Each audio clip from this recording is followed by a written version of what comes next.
Happy Tuesday, Saints fans. Hope everyone is having a wonderful week so far. I know we didn't put out a video yesterday, so just wanted to say, guys, I hope you guys are all right after that LSU loss. My Hogs won, but hope you guys are doing all right. But we're not talking about LSU football today. We're talking about the New Orleans Saints because the Saints, there's some interesting buzz around them trading away Tre'Quan Smith to a divisional rival. We're going to break it down. We're going to give my reactions and talk about it. Plus, could the Saints boost the defensive line?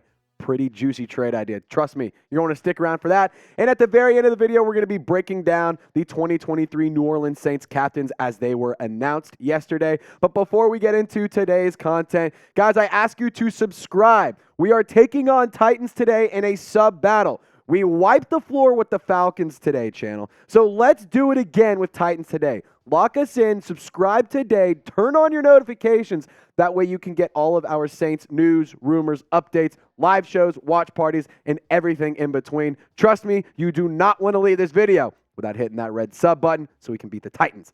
All right, so Cam Marino, he put out this tweet.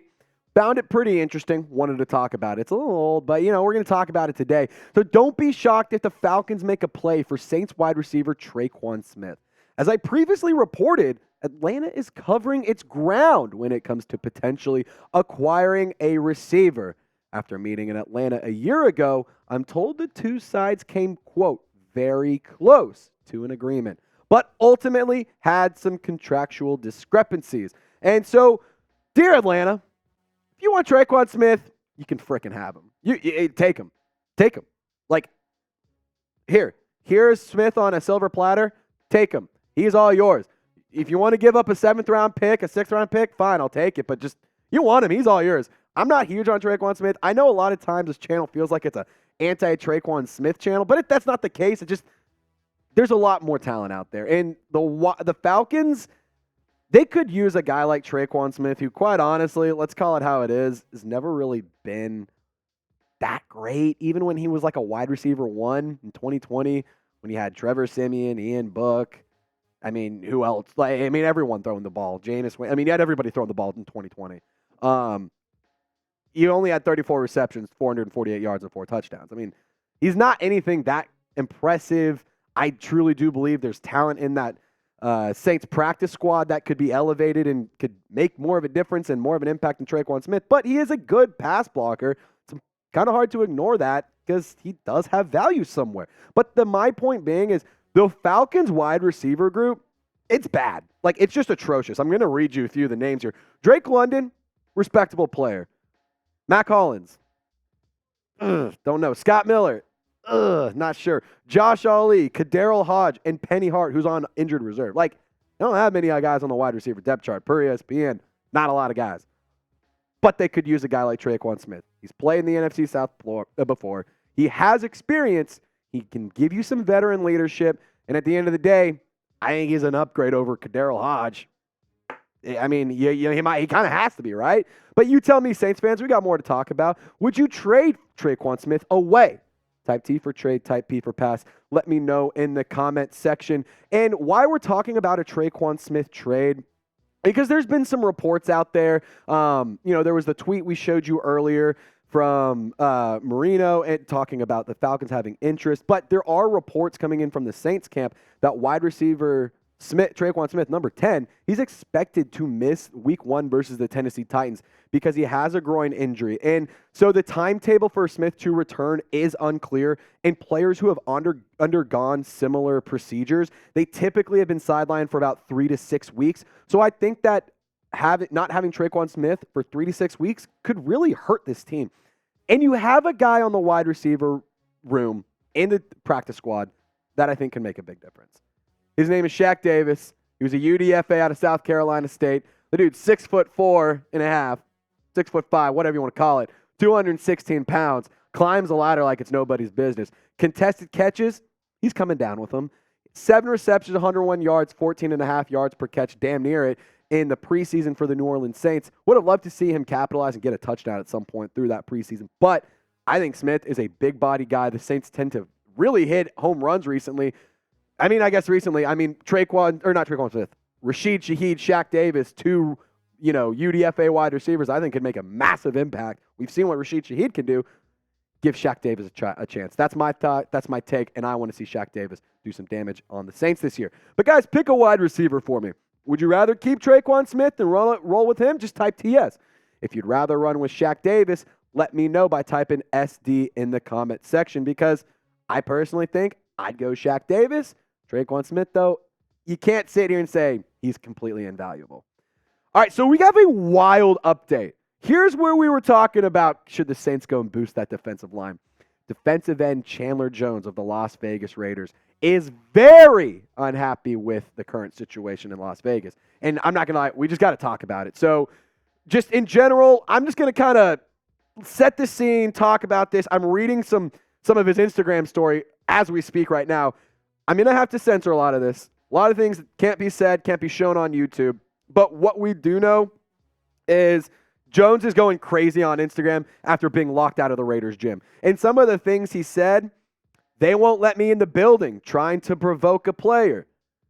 And they had direct contact to my BM. And we ain't been together for 5 years. Some lady reporting to her about how I was at work when I don't even talk to her about work or anything person. Like, how you know my BM? Provoked. And then he showed some screenshots of some text messages and everything like that. And then he said, ended the screenshot or ended the text series. It's a shame that I'm a top athlete with 112 sacks in the NFL, and I have to go to a local gym to work out during the season for no apparent reason. This is wild to me, Josh, and you know it. You need to do what's right. And the craziest part about it, this is the wildest thing. I saw this on Instagram too, and this quote from Chandler Jones on this story is insane. He said, F it. I want to play for the Raiders. If that's my head coach talking about Josh McDaniels or GM, I don't want to play. I want a Patrick Graham Ivy League. Now, I'm going to be honest, I don't know what the Patrick Graham Ivy League thing is. I know that Patrick Graham, one of the coaches for the Las Vegas Raiders, he did go to Yale. He is the defensive coordinator as of right now, so I'm assuming he wants a defensive guy. He wants a smart guy, somebody who's, has it together. But, yeah, I mean, just it's crazy. F it. I don't want to play for the Raiders if that guy is my head coach or GM. I want a Patrick Graham Ivy League guy. It's not really what he said. Had to clean it up for you. But, again, they won't let me in the building trying to provoke a blank. Come on. I mean, that's not good. That's not good. So we're going to be talking about, should Chandler Jones come to the Saints? Because I think that he should. I think it would be pretty cool to see him across opposite of Cam Jordan. And if you don't agree with me, I think you don't know ball. 2022, the guy put up 38 tackles, 3 tackles for a loss, 4.5 sacks, and 1 forced fumble. In 2021, a little bit better production. Still, the sacks were really high. 2020, only in 5 games, still had 1 sack. But in 2019, 19 freaking sacks. Are you kidding me? I mean, Chandler Jones is a beast, dog. He is a great football player. And on 748 snaps in 2022, the PFF grades shake out as an overall grade 63.8. His run defense is a 65.5, and the pass rush is 60.4. And now those numbers don't sit here and be like, oh, my God, he's the greatest football player in the whole wide world. We have to go get him, Trace.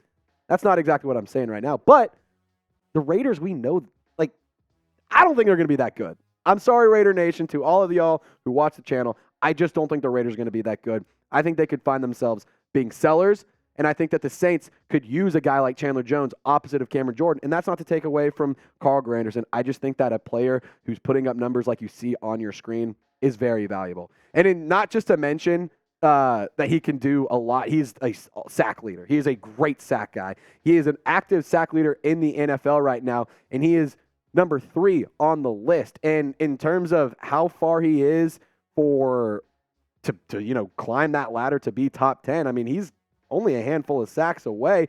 And they even took to Twitter about this. I thought it was pretty funny. He said, hey, I'm coming for you at Von Miller, at Cam Jordan. And then I saw Cam Jordan say, hey, why don't we team up and just go take down the king himself? Hey, why don't you just come team up in New Orleans and make it all happen? I mean, come on. If you ask me, it's Chandler Jones plus Cam Jordan is Sack City. It's going to be crazy. You're going to be like Santa Claus with all them sacks out there. I mean, goodness gracious. Sacks of toys, of course. Don't get weird. But, I mean, come on. I think that having 2 players that are that dominant at their position on the same defensive line Come on. You can see it in your mind. Close your eyes. Picture it with me. It is amazing what the production will look like. So let me know, Saints fans, how interested are you in a Chandler Jones trade? Scale it 1 to 100. For me, I'm an 89. I can't quite say I'm a 90, 91, 90. I can't say I'm like all in on it, but I'm very interested.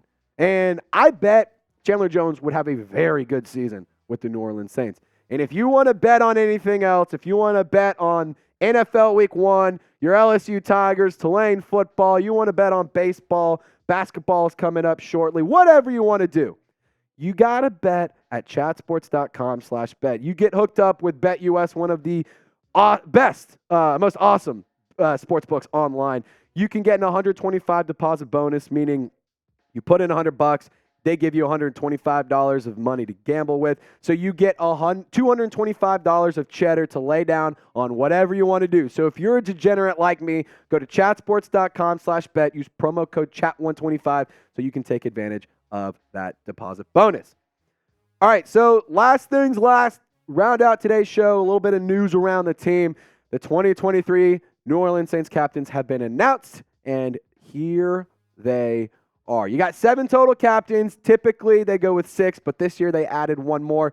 So you got Derek Carr, Erik McCoy, Demario Davis, Cameron Jordan, Tyrann Mathieu, JT Gray, who is a special teams captain, and Zach Wood, who's also a special teams captain. And any of these players with the asterisks next to them, Derek Carr, Erik McCoy, Tyrann Mathieu, and Zach Wood. Those are first-time captains in the city of New Orleans. So it's going to be pretty fun to see these guys lead this team. I think that this group makes a lot of sense.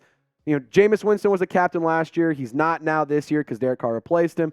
Erik McCoy replaced Alvin Kamara as Kamara serving that 3-game suspension. I just think it kind of makes sense. And shout out to McCoy for being a captain because, you know, being a big fella holding it down, not an easy job. And at the end of the day, being the center and being a captain, that much respect on your team is pretty damn impressive. So, guys, I hope you join us this season. That's the 2023 captains. You got some cool trade rumors, got some interesting stuff around the team to lose players, to bring in stuff. And then you also got, you know, a quick update around your New Orleans Saints. So I hope you guys have subscribed. If you haven't already, last chance to hit that big red button before we hop on out of here.